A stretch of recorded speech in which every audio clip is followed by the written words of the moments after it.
Welcome to the Tragedy Academy, where you are the teacher and we are the students.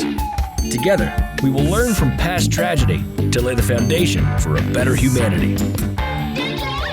The only supplies you'll need, an open mind and a sense of humor.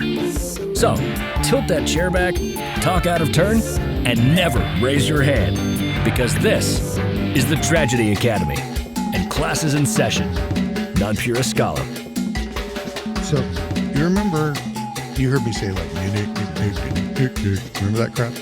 Right? Like the little slogans for, do those exist anymore? Do we have so many like little things that there's too many for you to catch on to one? Yeah, because you used to watch the same shit every day. Like Nick at Night, if you had cable, like rich kids. And then, but like you'd hear the same shit over and over again. Now it's 1,000 different things from every direction. Right. Well, when are we going to end up? Remember, have you watched, I'm sure you have, the one with Sylvester Stallone and the Taco Bell restaurant, Demolition Man. Oh yeah, of course. So when they're doing like the mini jingles and like, they're like, Oscar Mayer, Oscar, Yeah. you know, they're like singing along like it's a real song. Is that TikTok? Yeah, that was Vine, I think. I don't know. I never Vined. I like just completely missed Vine. I like that like you TikTok. used that as a verb. Vined. Yeah, like Well, we're not going to be a Vine. We're not going to be any of that shit. Welcome to the Tragedy Academy, a show created to bridge societal divides in a judgment-free zone using candor and humor. My name is Jay, and I am joined by my co-host, Gary. What is up, my man? how you doing? I'm not a Vine. Not a Vine. This is not a Vine. This is not a Vine. This is not a Vine. Like, isn't it just a loop? Yeah, there's actually a Vine like right behind your head. I just noticed.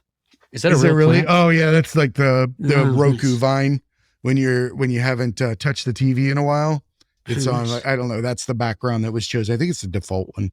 But No, you gotta it's a literal plant that is alive. oh, It's like you're it's talking about on. the tree. Yeah. that's Oh, okay, yeah, I It's- see it it's now. actual See, Vine. Yeah. God, man, we're already all over the place. Yeah, sorry. I was just got We're back, distracted. guys. Bigger, better than ever. We're a whole new team. We've got Gary and myself. Bonapino's back, our intern. He's going to be in and out as usual. He started going to school local, so we got him back around. We have Jennifer. Jennifer is going to keep us in line. You want to tell everybody about Jennifer and how she's going to keep us in line? Oh, I don't know how she's going to do that, but she's a librarian and an archivist, which does not design houses. That's an architect, but she's really smart and she's trying to keep us in line. When she's not around, we say really stupid things. When she is around, we do with judgment. So we're looking forward to having her on. Bro, she's like the leader of a daycare. Like, a daycare teacher. That's what she is.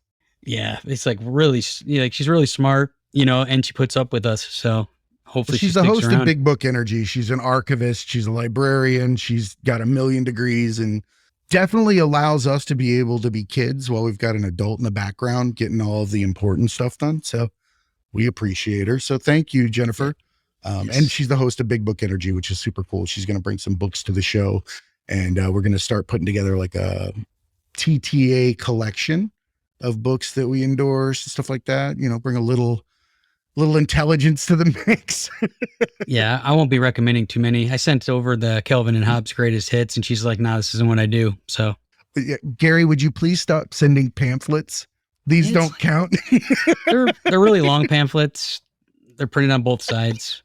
It's more words than you think. They're like the accordion style.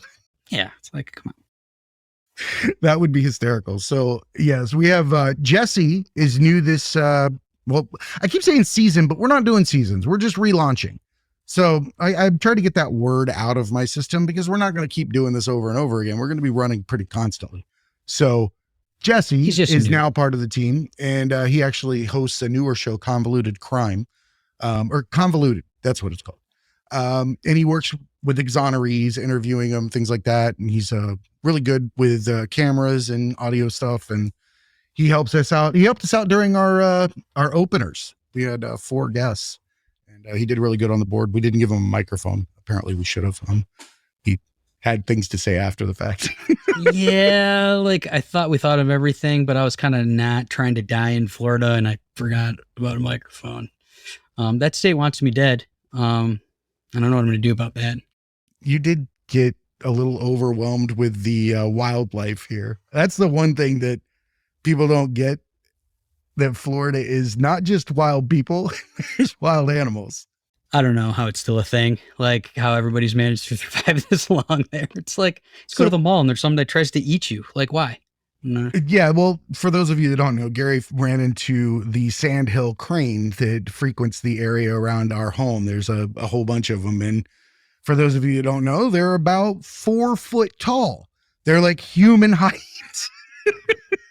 And they're assholes.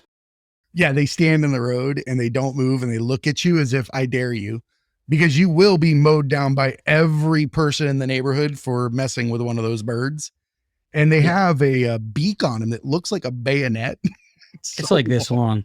Like it's like 8 inches long. It looks like if they pecked you one time in the thigh, they would bust your femoral artery and you'd be done.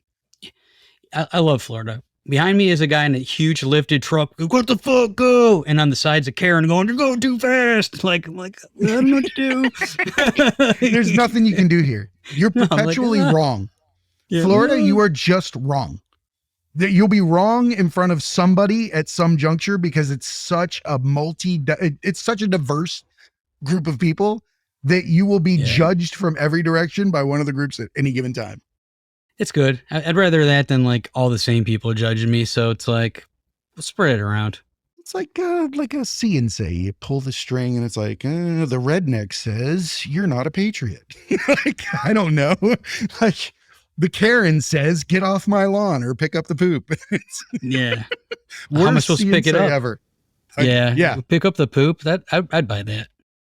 You buy a pick up the poop see and say. Yeah, I mean, like, it'd be pretty funny. You know what? We should Poop's invent funny. a see and say that only spits out the most common things that are said in a Facebook community group. Oh, shit. Cut your grass. Yeah. So paint your shutters. Yeah. Don't park your car on the street. Whose dog is all this? That kind of stuff. All right. Before we, if we're going to get ranty. Oh, man. Might be calling my real life into this for a minute. Yeah, so we actually did have a really good run of guests here, and Gary did fly in from Vegas and it was a lot of fun. The guests are amazing. You want to tell them who we're opening with?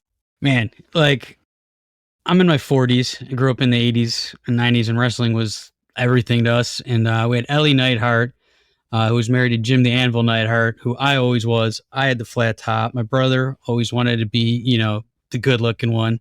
So we grew up watching and idolizing the wrestlers, and she is wrestling royalty. And it was really awesome having her. It was amazing because not just a Neidhart, but also a Hart. Yeah. And during that whole entire episode, I had goosebumps because she was doing nothing but just dropping names of everybody I loved in my childhood. Yeah. Like, I interview famous people all the time, fighters and different athletes. And I don't get starstruck very often, but she's like, the Iron Sheik and Junkyard Dog were over for Thanksgiving and Coco Beware's in the backyard. Like, what are you talking about? Rewind. And she just, she just keeps going. I'm like, well, we need to talk about this Junkyard Dog in the backyard thing. Like, the Iron Sheik is on your couch. Like, okay, hold on a minute. You don't drop all these names without giving a story with each and every one of them because you're going too fast for me. I need to know all about this. Yeah, it's just cool. It's like there wasn't a lot of different things in the 80s. We all liked similar things, right? There wasn't a million channels and whatever. If you were a dude, you probably liked wrestling, and they were responsible for much of our entertainment. Escapes from reality, the minus 20 degrees I grew up in Cleveland, and you stared at the TV, but, she was there for all of it, which was really dope. That was the escape for the blue collar world. I mean, I'm not trying to segregate anything, but I got to tell you, you don't get, look forward to in the 80s as a blue collar family, but Saturday morning with the WWF on, sitting there, listening to like Buddy Love go, I love you, or some stupid shit like that. You'd be so happy. You just sit there and fucking watching Roddy Piper or Hulk Hogan. And she's dropping all these names. Like she walked in the door, looked at Riley, the bull mastiff, and she's like, oh yeah, the Dynamite Kid had a bull mastiff. It's the first thing she said when she walked in? I'm like, the Dynamite Kid? Yeah. No, we just called him the Kid. Like, what? Yeah. No, it was super cool. Amazing episode. And what I loved was that she highlighted how family was the cornerstone of everything that they've done in their, entire existence as the Neidharts and Hearts, that they've always stuck together. That's where we came up with the upcoming new types of episodes where we have Sunday dinner. That came from her describing the big family dinners they had out there in Calgary, where the dungeon was, Stu Hart and all that stuff. And having all those legends standing around a table together, eating and, enjoying time together. So Gary suggested, much like the Italian tradition, my wife is Italian as well, that we start to implement a Sunday dinner episode where we bring the people that work on the show together to just kind of talk about life, hang out. There's no rules, no judgment, just whatever. It's just like a normal Sunday dinner at home. A lot of music this season. We're super pumped about that. Yes. And our second guest was rapper and hip hop artist Matthew Shield. Amazing dude. He shows you what authenticity is really about, and super humble for being such a gifted artist. Yeah, I think I'm really quick to judge, especially hip hop artists. The thing I love the most. And, I'm like, oh, this is going to be great. Like, whatever. It's going to sound like everybody else. And he won me over, not only with the music, but just his approach to things and just about community and having people close to him that push him creatively and have his back, and just not trying to conform to what already exists, but just be his own person. And if people like it, they're going to like it for him. And why would you want someone to like you for someone you're not? And if everybody was like that, we'd have a lot more art, better art, and a lot less bullshit to sift through. Yeah, it's real. His music is real, and the way that he approached it. I love the vibe that he puts off in his songs. I think you had compared it to very Tribe Called Quest, similar to that vibe, at least the last song we listened to. Amazing stuff, amazing interview. I had a great time. Had two other guests, and one of them was another Neidhart, Jenny Neidhart. She's a social media influencer and daughter of Jim the Anvil and Ellie. She came in and spoke with us as well. That was a fun interview. She's so proper. Yeah. It's like someone has to be the proper one when there's like all wrestlers around, I think, it's like everyone's crazy, and she was the one that's like, hey, we got to keep this like neat. And like, someone's got to be that person, or it'd be just chaos. I feel like I have to comb my hair. Like, that's a person when you're there, you have to comb your hair when you sit in front of her, because she's dignified. She has an air about how she's very compassionate. She thinks about things before she speaks. It was really interesting to watch how some people communicate differently than others. And I could see that she was a very open to listening and then forming what it is that she wanted to talk about, and being articulate and also considerate of the ears that the things that she was going to say were going to fall on. You could see that. It's very rare that you see that kind of calculation, and the humbleness, because she's a beautiful woman. She's an influencer, and she's got a lot of followers, and you wouldn't know that by talking to her.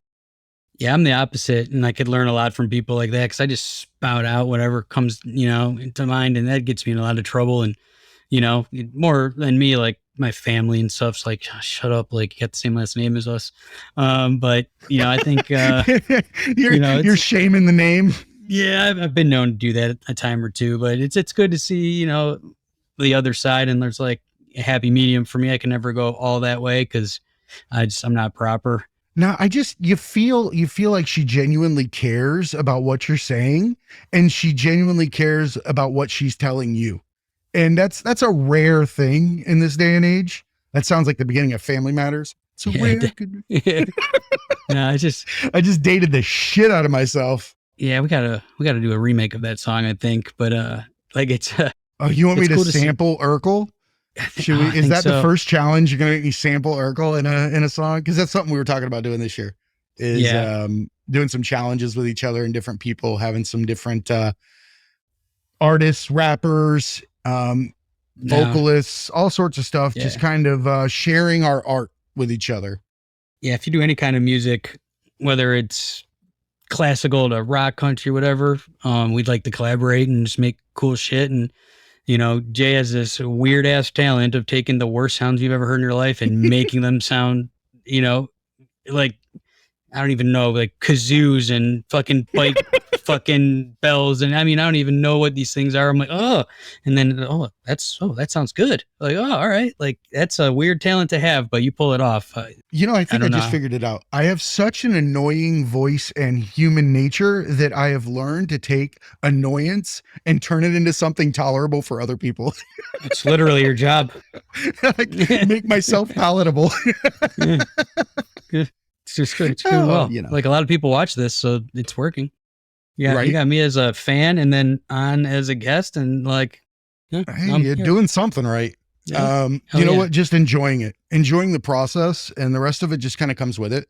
And you brought up something. I want to thank you, because that is how we met. Was that Gary was on the show last year. I had interviewed him about a couple of projects that he was working on. One of the books that I'm still hounding him on, that I want him to do, All Aliens Welcome, talking about diversity and inclusion and then graffiti art and that kind of thing. Cause Gary's from, Cleveland, inner city. And that was something that he grew up with. And we formed our friendship off of that music and art, and started sharing things back and forth, and ended up becoming really good friends and spending time together, talk every day, damn near. About all sorts of stuff. Half of it's not about work, or actually like 99% of it's not about work. Yeah. That's why we have some people that help us with that. Cause I need someone to help, keep me focused. So, but Jennifer it's like, and Taryn. Yeah, they're on point. They deal with us and they seem happy about it. Yeah. but I think I was describing it to you earlier. My wife has accepted me, and she's a very accepting person. She doesn't judge people, which is, rare in this world. And she does have this thing though, where she looks at me when I do something stupid, where she's not disappointed in me. It looks like she's disappointed in herself for choosing me. Yeah. Like, you guys have been together for so long that you're not going to surprise her. She's just surprised that she's like, oh, gotta deal with this shit, huh? It's amazing. I don't know how she's here. I love her dearly. She's the cornerstone of everything that I do. I wouldn't be here without her. I'd be dead 10 times over. Yeah, she just brought you a lasagna. I'm like, huh, okay. Mm-hmm. Like, no one's ever brought me a lasagna. Sunday dinners are going to be great. Yes. Sunday dinners are going to be great. We're going to do some in-house too. We're trying to put some plans together to fly everybody into one location, bring in Jennifer and the rest of the team, and sit around and have some real food and spend time together and get to know everybody out there, let them get to know us, and show what this entire thing is about. It's a show created to bridge societal divides in a judgment-free zone using candor and humor. We're just trying to bring everybody together, get everybody a seat at the table, not judge people, and get rid of those preconceived notions or step past implicit bias, that people don't even realize that they have, and have those open dialogues in a place where they're not going to feel judged, or, they're going to get attacked for having an opinion they didn't know was an opinion. Yeah, it's like people a lot of times now are just so afraid to say the wrong thing that they don't want to talk about anything. And like, if you grow up in a place where there's no Chinese people or no black people or no Jewish people, like, you don't know their customs and their cultures and how they operate. You get a very small glimpse on TV that's usually got some motive. So like, people act much different once they've sat down, had a meal with somebody, talked to them, see that most people want the same shit. They want to be happy. They want their family to be healthy. What you see on TV about certain groups of people is always a snippet. And, there's places in this country which is crazy. Yeah. You've spent decades in reality TV and social media and all different sorts of platforms. And I love that you have that insight, because I don't think people are aware of how much their reality is created for them and thrust upon them than it is their own creation. A lot of the stuff that we get are, like you said, they're micro slices of interactions between people that highlight certain things that they want you influenced by, whether it be your personal feelings or your judgment or, money or whatever it is.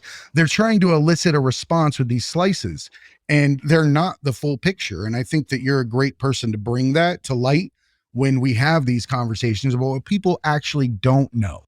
Yeah, and it's like not always like a malicious thing. It's just like geography. Like, I was in Memphis for a long time, and went to the barber shop, and they said they never had a white person in there, and they were, in business over 20 years. Never, like one time. And I'm like, they probably had, but they're maybe exaggerating a bit, but it's just weird to be in a place in America where they've never had a white person. And like, there's, I have white friends that like don't really have any black friends, and black friends that don't really have any white friends. And like, just, when I grew up in Cleveland, there's black people and white people. We didn't have any Asians or Hispanics or anybody else around, really a few, but you just had, that's it. So I didn't know anything about, these other cultures because you had very limited access to information too. Like no TV. And they're fun to learn about.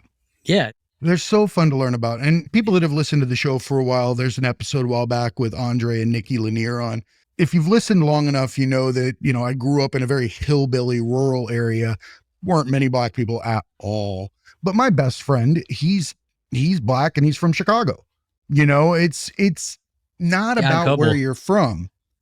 It's about how you treat each other and the relationships that you create out of mutual interests, or the fact that you can recognize that someone loves their family, and that, having someone love their family in front of you can be a reason that you're friends with someone. Yeah. Like the big thing is just be cool. Treat people well. And like, if you don't know something, ask, and like, don't be a dick if somebody doesn't know something, and I think that everyone's like, wants like everyone to be the same. Like equal is not the same as like being, it's like, do your shit. Jonah's got 2 dads and 2 moms. Yeah. Like you don't get any more diverse in this show than that. Like, yeah, like everybody doesn't have to be like white bread or this or that. Oh. It's like, bring your own shit to the table. Don't shit on mine. Don't you like whatever? Like when you had me as a guest, I talked about how my friends' parents would always make spaghetti or something Italian, whether they're black or Irish, whatever. And like, I didn't want that. Like my mom makes that shit every night. Like, what do you make that's dope that I haven't had before? Like bring your shit to the table. And right. Like, that's what makes America great, is that we have all these different cultures and things to draw from. But as an adult, looking back, I'm sure you can recognize now that the people that made you spaghetti cared so much about you that they wanted you to have a comfortable time in their home and be fed well, which people... Because all love. It's always love. Yeah. Always love.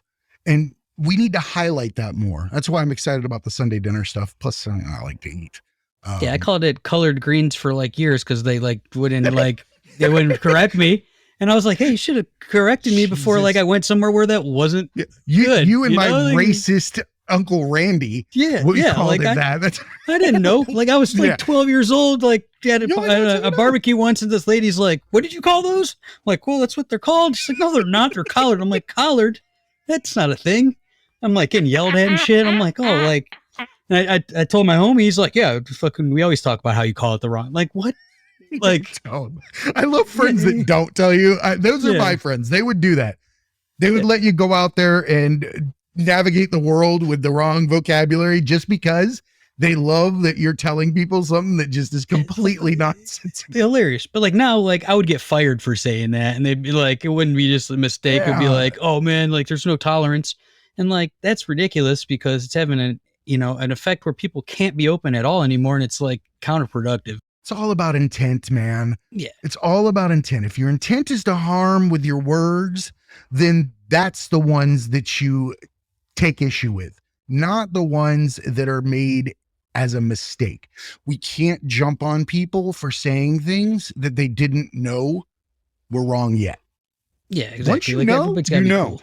And there's not many people out there that don't know things. I'm not saying like, oh, they've never seen a whatever race or something like that. No, that's not what I'm saying. But to a certain degree, there's a lot of implicit bias, and we're going to try to highlight a lot of those out there so that people can learn that what they've been using as their way of navigating society,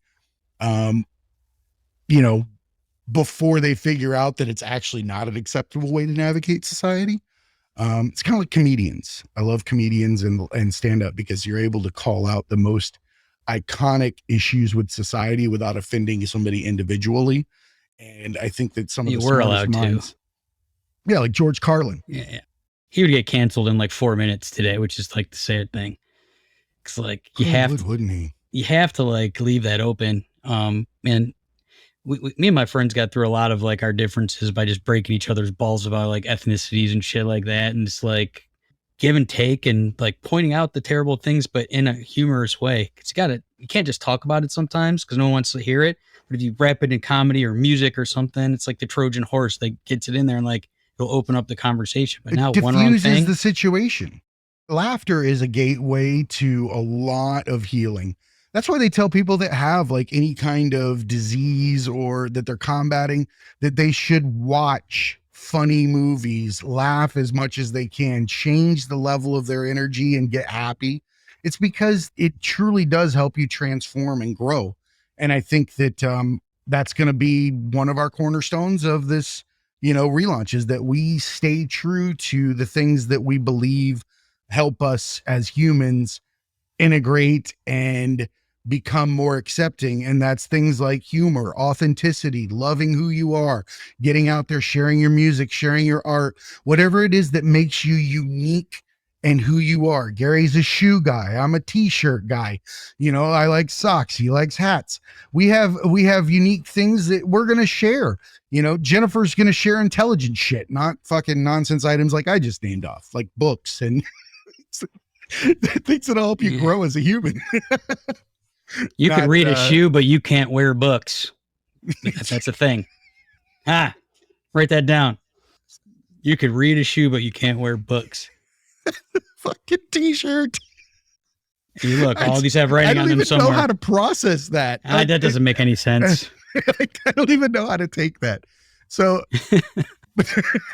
but you actually bring up a good thing though. The nonsense and the things where we're just completely raw, that's going to be detention episodes. We're going to have some of those where we probably bring in some comedians, things like that. And we go off the script. Like we don't even have scripts anyway, but we're going to just go off the hinges and just let it see what happens, throw shit at the wall. So if you see a detention episode pop up, just know that there's an MA in there and you might not want to have your Nana in the car when you're driving to work listening to it. Unless she's hot. Hot Nana. Is Nana and hot supposed to go in the same thing? I don't know. I was just trying to get people sentence? ready for this detention stuff and the terrible things that they say out loud. Hot Nana.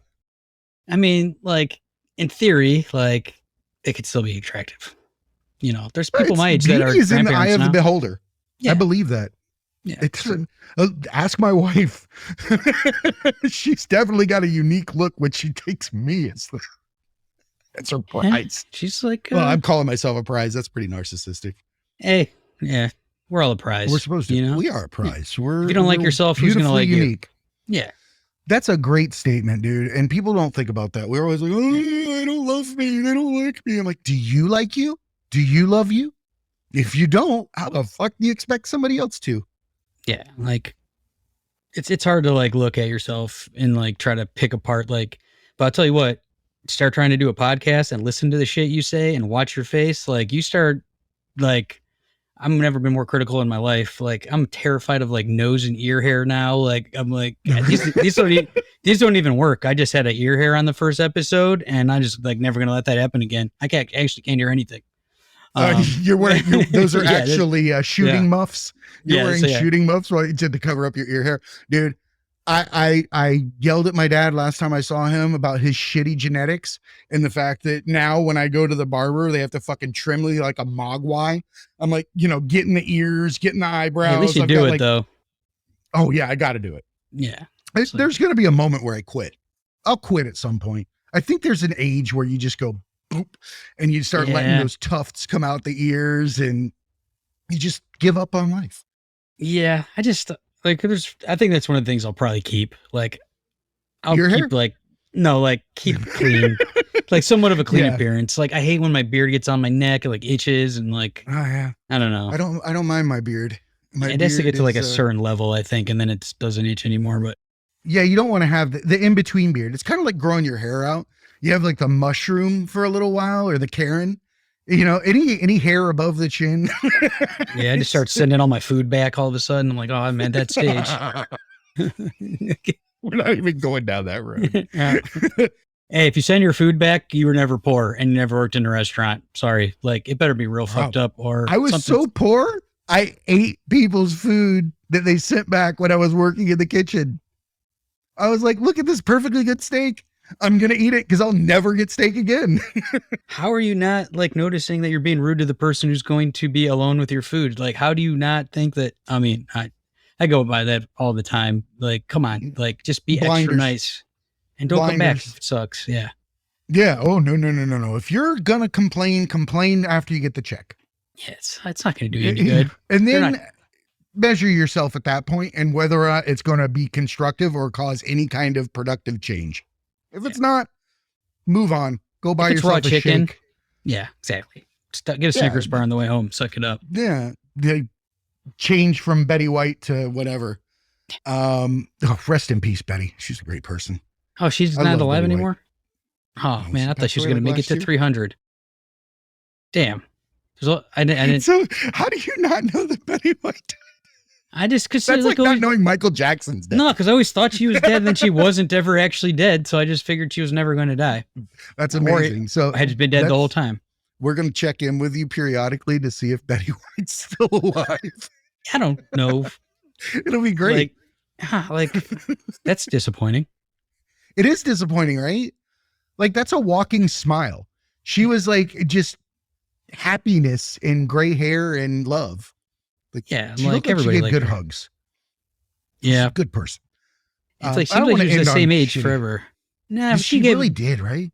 Yeah, she lived a good life, I guarantee it. It made a lot of people happy. So it's like it sucks when people pass on, but if they can make it that far and like entertain that many people and smile that much, like that's as best Wow, as you she- could possibly do. She lived a hell of a life. Yeah. That's, When I was a kid, she looked old. Like, and she lived to last year. yeah, She the had to be Golden pushing Girls 100. were golden in the 80s. Yeah, like what the? That's something wrong with this math here. Yeah, because they She had to be they were 130, Golden 140. Girls like 50 years ago. Literally. Because there's like Blanche, Literally. who was like the hot one, but you like Oh yeah, she was the one that had like the inappropriate. Jonah's dads love Golden Girls. They text us all the time and we talk about it. And like he knows everything. They know every single clip of every single episode. it's of like Golden it's a Girls. good. It's not the kind of thing in normal you would think like someone like me would. You know, I watch sports and whatever. But if Golden Girls is on, I'll watch it. Like that was part of the youth. Why wouldn't you? You know, like it was always funny and like. The girl grandma reminded me of my grandma, like picture it, Sicily, like it's same shit. Like they all talk about the whole country. There's certain shows that I would still stop on that are like TV land now kind of worthy. Like if I stumbled across The Jeffersons, Yeah. if I hit The Jeffersons, I would sit down and not move for like fucking 6 hours straight. Yeah, moving know, on up comes on, you're yeah. frozen. You're not going to the next channel. Dude, I'm there. I want to see Sherman Hemsley walk around with his arms behind his back, telling people off. I'm good. You know, and again, we're dating ourselves. Watch that. That if you haven't said, seen it. We do have to pay the bills. So we have self-funded this to date, but now we have taken on some affiliates and sponsors, and we have a chance to represent some cool things of our own merchandise first. We're selling t-shirts. We have some stickers, cell phone holders, different stuff like that, partnership with TeePublic. So definitely want you guys to go out there, pick up some stuff, show us some love, rep it, share it, you know, get it out there so that we can get in front of as many people as possible and affect as much change as we can. It's weird selling stuff that has something you drew on it. That's bizarre. I don't know. I've never been that in my life, but I think that it's a good collective group. I think that if we can identify like-minded people, this is going to help us affect change. But we also have the support of a couple of sponsors and affiliates. You know, we have Riverside, which we're actually recording on right now. Great system, 4K individual tracks, producer modes, media. Yeah, it's easy. I tried a bunch of stuff and it was a failure till this. Yeah, I got to be honest. I've tried all of the different platforms out there for this. And I have been down the MP3 rabbit holes. I have been down the, it cuts it together for you, with AI and all this other crap. And dude, Riverside actually even takes the social media piece out because they started putting together like a clipping program where it will cut it where it's actually set up to go for Reels or TikTok. It's like at a 9:16, it's already ready to go. You're like, it's perfect. And you can cut it straight from. So if you're like a beginner, this is going to really help you out. And if you're a veteran, you're going to get all those tools that are in like one specific area, and couple that with Podpage and you'll be set. Podpage is our other sponsor we're using for our website. Most intuitive and inclusive program I've seen yet. Dude, it actually gives you a framework to start a podcast is the way I look at it. Yeah, it gives you everything you need. Yep. And if you're a veteran, dude, then you get in there and you start to figure out where the hell you've been not exercising all your opportunities. So that, and then into the AM. This is the team today. What do you think? Yeah, that's dope. I got to get some of those shirts. I've just been slacking. Dude, love them. It's always neon colors and shit like that, but their artists are super dope. I always get some kind of comment about how cool they are. And I think I had said it before. I like them because I didn't get a chance to express myself as a kid. Then I went into uniforms and suits, and now I get a chance as an old man to be a kid again. And I'm going to be a kid with the coolest fucking t-shirts out there. Yeah, it's the colors. Like, I've bought a lot of shirts and I've been trying to make my own, lines, and it's always faded no matter what. And those just pop off. They do. And they don't fade. That's the other thing, man. Like every shirt that you get, like one wash and the sleeves are like bell bottoms and your belly button's out in the t-shirt. Like it's already like shrunk up. That's the lasagna. That's the lasagna too, but there's nothing worse than buying a shirt, having it fit, and then washing it once. And then as soon as you reach to the top shelf of the fucking kitchen cabinets, you can feel the wind across your midriff. Or elsewhere. Right. So show us some love. I hate talking about products, but if I'm going to talk about them, I'm going to talk about the good ones. Yeah, you were wearing that stuff way before there was any sponsorship deal. It's like, if you're repping something that you're going to use anyways, like I think that shit's cool. Like, makes my life easy. People ask you all the time where you got them. You might as well just put it up there, cut out the middle. Exactly. Yeah. So show us some love. You go to the website. We've got Patreon, Ko-Fi, Buy Me a Coffee, anything like that. If you guys want to make some donations, we can use it to get more, gear, get better guests, and keep funding this movement to try to affect change. I don't really have much else except for you guys are all in store for a fucking amazing run. Oh, you know what? I'm in serious trouble, dude. Serious trouble. I know what you did. You know why, right? Yep. Go ahead. Why? You forgot a guest. I did forget a guest. Who did I forget, Gary? Your father-in-law. I'm a quasi fuck up. Yeah, I mean, it's like you see him all the time. So I was like going to get to it. Then I got off track and that's not even a word. I don't think off track is a thing. But man, that was an awesome guest. Like I heard about him through you, a year ago, and you could introduce him better than I can, but stories for days with him.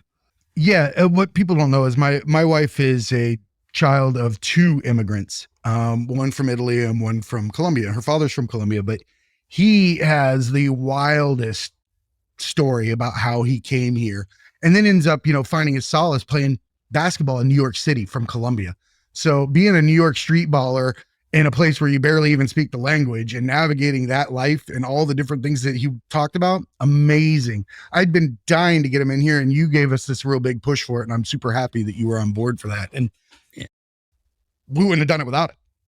Yeah. I think, I grew up wishing that I could play street ball. I'm like 5-0, but the Anwin mixtapes and all that Rucker Park stuff was huge growing up. And you did nonchalantly, mention, I'm like, what? 70s, 80s? New York street ball, like that's, super cool stuff. And to go from like Columbia to like, boom, you're in the Bronx and Manhattan, and like now you're, street ball fights and crazy stuff going on everywhere, and like to navigate that, and then like, not end up in any nefarious situations because you're not coming from money in that type of scenario. So you're not with the best crowd your entire, time, right new to the country. So you're running the risk of getting sucked into so many different lifestyles, and he managed to enjoy, white men can't jump, and then and not get sucked into all of the other BS. Nah, you could just tell he's a good dude and worked hard and cared about his family more than the bullshit, and like just managed to avoid what he needed to get to a good, spot where he could raise his family and keep him happy and healthy. It's the real American dream, It is. If you want to hear about the American Dream, it's actually coming out on the 4th of July too, which I love. It's an immigrant episode, and it's going to keep you on the edge of your seat when you hear all the different places that he could have lost everything or made a different decision, or could have it just on a hair, walking a line the entire time, one wrong turn, and it wouldn't have been, I wouldn't have a wife. Yeah. It's crazy to really think about that. Like, if I took this job instead of that, or I went with this girl instead of her, or like did this one little thing that I thought was going to be okay, but I got pinched or something. Like, there's always those little tiny one thing, and it's left or right, and that's it, you know? And it's a rock in a pond. Yeah. Just be cool and have good energy. And Exactly. like, you're going to attract the same. As soon as I started opening my mind up to different experiences and different people, and really getting out there and not sticking with my comfort zone, man, my life got way better.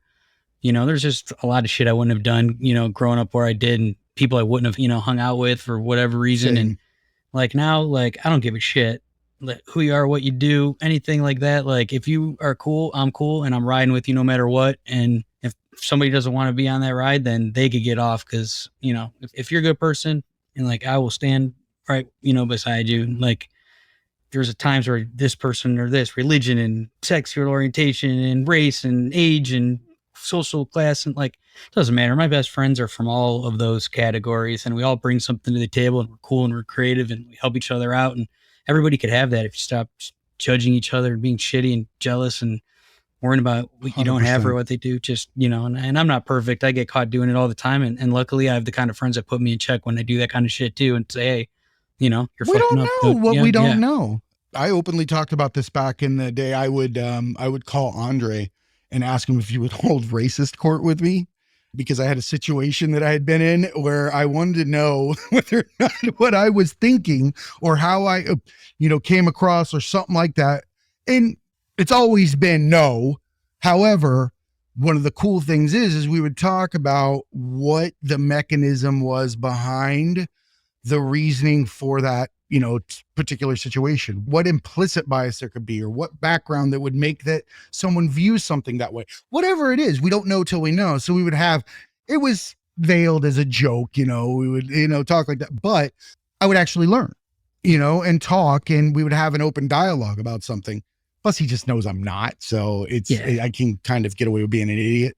And it's fun. You know, it's like, there's comedy. You know, I get the calls all the time. Hey, why white people do something? Like, I'm like, I don't know, but it's like, it's always like, why do they always say like, got here just in time when the line gets long, or why do only white people smell rain? Like, why do only white people have to ask or say to the guy that's coming into the door, you know, the one guy that holds the door forever, like, oh, you know, they have to always have like a comment. Like, do you take tips? Hey. Yeah. Yeah, we just You're gonna be here for a while, buddy. Yeah, we're just like, I don't know. But yeah, the one my buddy told me was about rain. Like, why do only white people say they could smell rain? I was like, you're right. I've never heard it. Like, yeah, but no one else says that except white people. Like, it smells like it's gonna rain. I never realized that. Yeah. I just got called on that the other day. Yeah. Whoa, I'm outside. All right, let's get out of here, man. We're just babbling now. Yeah, I'm sweating. Thank you to everybody that assisted during the revamp and renovation and all that stuff. All of the people that brought their creativity and art to the table, workers, companies, anybody and everybody that helped us out to date. I genuinely appreciate you. And I look forward to utilizing everything that you gave us to affect change. Make sure you guys listen to these episodes coming up and just hold on to your fucking shit, because it's going to be crazy. Sorry, Mom. Sorry, Mom. We're going to end on that. Bye. Be cool and keep learning. Sorry, Mom. Oh, man.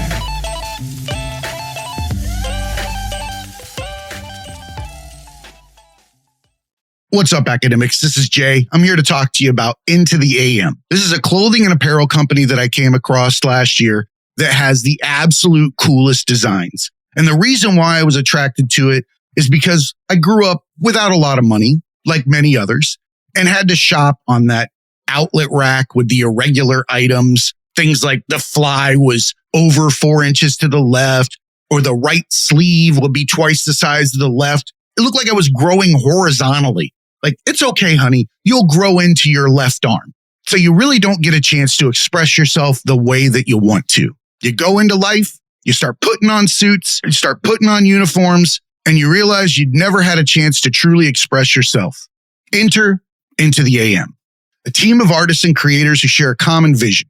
They see clothing as a canvas to express what drives you. Since 2012, they've developed premium apparel that elevates self-expression and provides unparalleled comfort for wherever your passions take you. Into the AM's passion for change is the driving force behind their brand. They remain committed to creating products that inspire and promote self-expression by partnering with like-minded organizations focused on giving back to communities in need. Last year, they donated 1% of all revenue from their graphic tees collection to the Art of Elysium charity. The Art of Elysium is an artist organization built on the idea that through service, art becomes a catalyst for social change. For over 24 years, the Art of Elysium has paired volunteer artists with communities to support individuals in the midst of difficult emotional life changes. They currently offer 110 community programs per month, serving over 30,000 individuals per year. The only permanent thing in life is change. Supporting charities dedicated to helping those going through these changes, trials, and tribulations require a never-ending commitment. The onus is on us as creators to affect change through our true, authentic talents, and Into the AM is the model of how this is done. Their clothes are handcrafted with care. They have a team of skilled artisans that craft each garment with the highest quality fabrics and eco-friendly inks. Not to mention, these things don't shrink, they don't fade, and they fit as if they were designed supernaturally. I'm stopped every time I wear one of the graphic tees to find out where I got it. The colors attract attention from miles, and the art is nothing short of spectacular, with designs for everyone. One of my personal favorites, Twilight Maiden. Go take a look. Into the AM does all of this while putting their money where their mouth is. 30-day money-back guarantee, lightning fast shipping, and hassle-free returns. The deals are endless. Graphic tee bundles, discount promo codes. Get over there, check it out. I'm highlighting the tees, but I'd be remiss to not mention that if you want to walk around in the absolute most comfortable shorts, joggers, and basic tees, hit up Into the AM. I even wear the basics to the gym. Head on over to thetragedyacademy.com, go to our sponsors tab, and follow the affiliate link to the Into the AM store. Help support Into the AM and the Tragedy Academy by purchasing the absolute best apparel and the best designs ever. And remember, academics, be cool and keep learning.